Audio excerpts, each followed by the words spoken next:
सांसद हमारा ऐसा होना चाहिए जो बिल्कुल जनता के नज़दीक हो और जब भी जनता को जरूरत पड़े उसके सुख में भले ही काम ना आए लेकिन दुख में उसका योगदान होना चाहिए।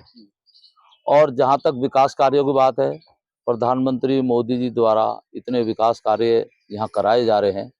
रैपिड एक्स रेल जो मेरठ तक जाएगी और कितनी सुविधा हुई है, मेट्रो का भी विस्तार हो रहा है, सड़कों का भी विस्तार हो रहा है। हॉस्पिटल भी हमारे यहाँ राजनगर में जो बने हैं, पहले एमएमजी अस्पताल तो बहुत छोटे से उसमें था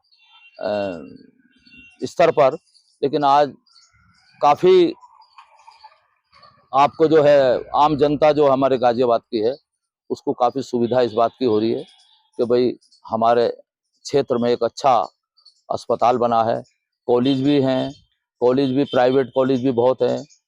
गाजियाबाद और आसपास को छोड़कर दिल्ली तक से यहाँ पर विद्यार्थी लोग आते हैं, एडमिशन लेते हैं। तो यहाँ पर और भी सुविधा रोड की है, बिजली की, पानी की है।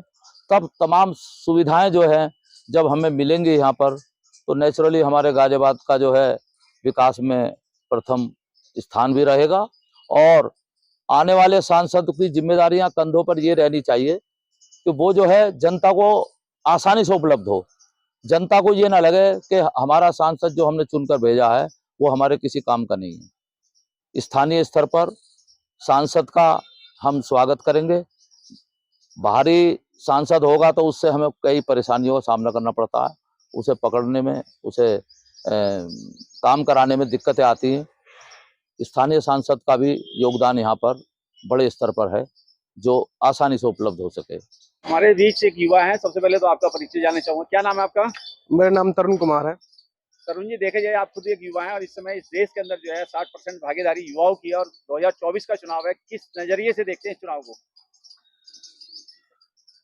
अगर मैं युवाओं की बात करूं तो मैं युवाओं को यही बोलना चाहूंगा कि भाई ये जो संसद का चुनाव है, ये देश के प्रधानमंत्री मतलब संसदों को चुन के प्रधानमंत्री चुना जाता है। और आज के डेट में बहुत ज्यादा आवश्यकता है युवाओं को लेकर रोजगार की। ठीक है, जिस तरह से संसाधन कम हो रहे हैं, सरकारी नौकरियां कम हो रही हैं, ठीक है, इन पे सरकार को मतलब ध्यान देना चाहिए कि भाई जो युवा इतने तैयार हो रहे हैं आपके फौज के लिए, पुलिस के लिए, आर्मी के लिए, तमाम ऐसी एसएससी के लिए, ऐसी बहुत सारी नौकरियां हैं जहाँ पे अब जो आपकी नौकरियां हैं वो कम हो रही हैं, पेपर लीक हो रहे हैं। ऐसा मतलब ये घटनाएं ठीक नहीं है, खासकर युवाओं के लिए। तो युवाओं के लिए मेन तो चीज़ है कि रोजगार की व्यवस्था हो सबसे पहले, और एजुकेशन में स्कॉलरशिप की। अब स्कॉलरशिप का सबसे बड़ा मुद्दा चल रहा है कि स्कॉलरशिप बच्चों को नहीं आ पा रही है, जिसके कारण बहुत बड़ा तबका एजुकेट नहीं हो पा रहा है। क्या लगता है शिक्षा, सुरक्षा और स्वास्थ्य की अगर बात की जाए तो क्या ऐसा सांसद चाहिए जो इन पे फोकस रखे? बिल्कुल, सांसद वही होना चाहिए जो सबसे पहले शिक्षा और स्वास्थ्य पे ध्यान दें। लेकिन सर जो ये मूल रूप से जो समाज को हर किसी की जो आवश्यकता है वो यही है सबसे पहले कि भाई एजुकेशन होनी चाहिए, आपकी स्वास्थ्य की फैसिलिटीज होनी चाहिए। गाजियाबाद में जिस तरह से पॉपुलेशन बढ़ती ही जा रही है, इस हिसाब से यहाँ पे सरकारी गवर्नमेंट कॉलेजेस का और विस्तार होना चाहिए। लॉ की सीट्स बढ़नी चाहिए, जैसे लॉ की पुराना एमएस कॉलेज था वहाँ पे लॉ की सीट्स कम कर दी गई हैं, वो बढ़नी चाहिए। दूसरा जैसे मतलब एमएमजी का विस्तार हुआ है, लेकिन पॉपुलेशन के आधार पे अभी और विस्तार होने की आवश्यकता है कि भी और यहाँ पे गवर्नमेंट फैसिलिटीज में दी जाए। तमाम स्कूल कॉलेज में बच्चे जो है एथलीट्स की तैयारी करते हैं, तमाम खेलों की तैयारी करते हैं। क्या उनके लिए यहाँ गाजियाबाद में स्टेडियमों का विस्तार होना चाहिए उनके लिए? बिल्कुल, स्टेडियम के साथ साथ जो एक स्पोर्ट्समैन को सुविधाएं मिलनी चाहिए गवर्नमेंट के, क्योंकि बहुत बड़ा तबका एक गरीब वर्ग का होता है जो खिलाड़ी बनता है और जो खिलाड़ी मतलब तैयारी करते हैं। तो उनको गवर्नमेंट के द्वारा बहुत सारी मतलब जितनी भी सुविधाएं हैं स्पोर्ट पर्सन्स की, वो हमारे यहाँ महामाया स्टेडियम है, काफ़ी बड़ा स्टेडियम है, तो उनमें वहाँ पे व्यवस्था होनी चाहिए गवर्नमेंट के द्वारा कि कोई खिलाड़ी किसी भी तरह से किसी चीज़ से वंचित ना रहे।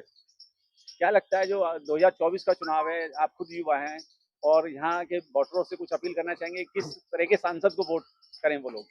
बिल्कुल, युवाओं को अपनी भागीदारी और अपनी जिम्मेदारी समझनी चाहिए कि वो बिल्कुल पॉलिटिक्स से दूर ना जाए, समझे अपनी चीज़ों को, अपनी जिम्मेदारी को कि इनका वोट का अधिकार कितना बड़ा है और वो सही बंदे को, अच्छे बंदे को जो उनका विकास में साथ दे सके। प्रेजेंट में जो आपका मतलब जहाँ के वो रहने वाले हैं, सबसे पहले वहाँ के बंदे को मौका मिले और युवा एक तरफा ये बात सोच के यार मतलब ध्यान दें कि भी हमें किसको चुनना है, जो उनके रोजगार पे, खेल पे, स्वास्थ्य पे, सब चीजों पे ध्यान दें। कुछ लोग वोट देने भी नहीं जाते, क्या उनके लिए भी कुछ अपील करेंगे?